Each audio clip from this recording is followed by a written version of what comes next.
ఒకవేళ ఈ haemoglobin percent కొంచెం ఉండాల్సిన దానికన్నా తక్కువగా ఉంటే ఫస్ట్ మీరు మీ ఆహార విధానాలు మార్చుకోవాలా, పొద్దున్నే వాకింగ్ చేయాలా, ఎక్కువ సజ్జలు తినాలా, ఎక్కువ నువ్వులు తినాలా, ఎక్కువగా రాగులు తాగాలి, రాగులు జొన్నలు సజ్జలు ఇలాంటి ఫుడ్స్ తినాలా, నువ్వులు బెల్లము పల్లీలు మన బొబ్బర్లు,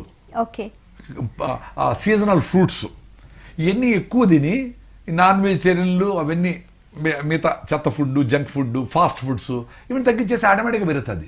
నేను గత 30 ఏళ్ళుగా వెజిటేరియన్, నా హిమోగ్లోబిన్ 15.4 ఉంది. అబ్బా ఇంకొంచెం ఎక్కువే ఉంది. అంటే 16 ఉండే వాళ్ళు ఉన్నారు. అంటే చాలా మందికి అపోహ ఏమంటే నాన్ వెజిటేరియన్ తింటేనే ఆరోగ్యంగా ఉంటారని అపోహ ఉంది కదా, అందుకని చెప్తాను. నా హిమోగ్లోబిన్ 15.4 ఉంది. నాకు ఫస్ట్ వేవ్లో కరోనా వచ్చింది, సెకండ్ వేవ్లో రాలా, థర్డ్ వేవ్లో 8 hours వచ్చింది ఫీవరు, అది కరోనానే.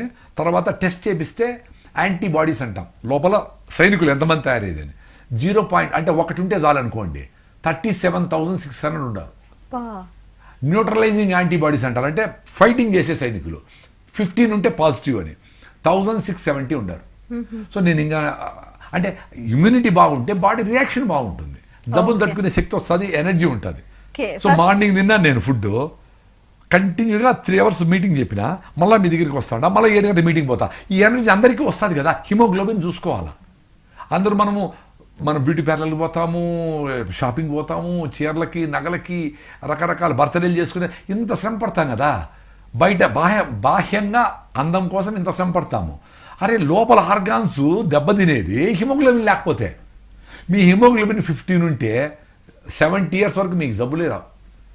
సో రైసు ఎక్కువ తిని, పప్పు ధాన్యాలు సీజనల్ ఫ్రూట్స్ తినకుండా ఓన్లీ రైసులు గోధుమలు తిని, లేదంటే జంక్ ఫుడ్ తిని కూల్ డ్రింకులు తాగిన వాళ్ళకి అందరికీ హిమోగ్లోబిన్ తక్కువ ఉంటుంది. పర్టికులర్లీ మహిళలకి ప్రెగ్నెంట్ అయ్యే దానికంటే 1 సంవత్సరం ముందరనే, ఎప్పుడు ప్రెగ్నెంట్ కావాలనుకుంటే 1 year ముందరనే ఫుడ్స్ అన్ని మార్చి బేస్ తయారు చేసి ఇల్లు కట్టేదానికి ఎట్లయితే ఫౌండేషన్ వేస్తామో అట్లా మీ హిమోగ్లోబిన్ 13, 12 మినిమం తెచ్చుకున్నాక పిల్లలకు పోవాలి.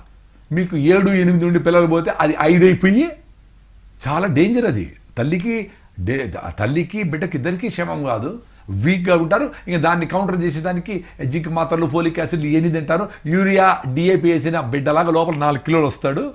ఆ 4 kilos డెలివరీ చేసేదానికి శక్తి ఉండదు. ఆ శక్తి లేదు కాబట్టి సిజేరియన్ చేసి పొట్ట నుంచి బయట తీస్తారు. వాడు యూరియా బిడ్డ కాబట్టి పుడతానే తుమ్ముతా దగ్గుతా పుడతాడు, వాడిని కూడా హాస్పిటల్ అన్నమాట.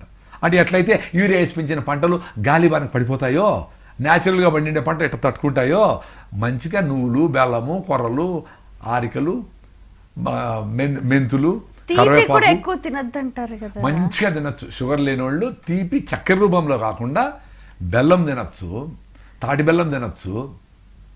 తాటి బెల్లంతో పాటు మీకు తీయకుండా ఎనీ ఫ్రూట్స్ తినచ్చు. మీకు ప్యాంక్రియాస్ యాక్టివ్గా ఉండే రోజులు మీరు ఎన్ని న్యాచురల్ ఫ్రూట్స్ తిన్నా, మీకు కావాల్సినంత బెల్లంతో చేసుకునే స్వీట్లు తిన్నా నో ఇష్యూ, ఎందుకంటే బెల్లంలో ఐరన్ బాగుంటుంది. సో న్యాచురల్లీ బెల్లం తిన్న పిల్లలకి హిమోగ్లోబిన్ ఆటోమేటిక్గా పెరుగుతుంది. దాంట్లో ఆల్ మినరల్స్ ఉంటాయి. అదే చక్కెరలో బెల్లం నుంచి చేసినా చెరుకు నుంచి చేసినా చక్కెరలో మొలాసిస్ అని దాని మినరల్స్ అన్ని తీస్తాం. మీ డీమినరలైజ్డ్ వాటర్ తాగినట్లు మన మినరల్స్ లేని చక్కెరని సల్ఫర్ వేసి తింటాం.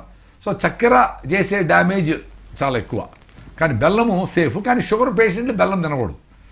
షుగర్ బాగా తగ్గి మీ HbA1c అనేది బాగా 6 కంటే 7 కంటే తక్కువ వస్తే అప్పుడు ఫ్రూట్స్ తినొచ్చు, 6 కంటే తక్కువ వస్తే బెల్లం తినొచ్చు. దానికి బాగా వాకింగ్ చేయాలా. రైసు గోధుమలు కాఫీ టీ పాలు చక్కెర నాన్ వెజిటేరియన్ నిలిపేసి మైదాలు నిలిపేసి మార్నింగ్ 3-4 గంటలకే లేసి ప్రాణాయామ యోగా సూర్య నమస్కారాలు చేసుకొని బాగా 1 hour వాకింగ్, చెమట పట్టే వరకు వాకింగ్ రన్నింగ్ చేయాలి. అప్పుడు you are eligible to take good food. Okay.